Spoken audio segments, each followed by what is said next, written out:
Why have you chosen to be poor when there is a lot of money in this world? How to make money, episode 1. I'm perhaps going to ruin your day, but the truth has to be faced.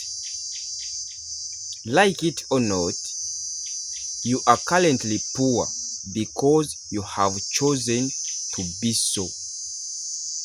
You probably have never thought about it like that before, but it is the truth.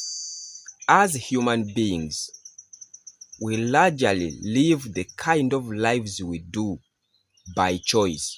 One becomes a doctor by first choosing medicine, a mechanic by choosing to work with machines, a politician by choosing a life of lies.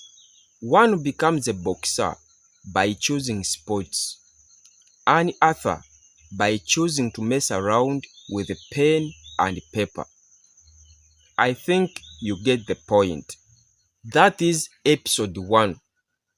Subscribe to my YouTube channel and enable the notification bell so you won't miss another episode.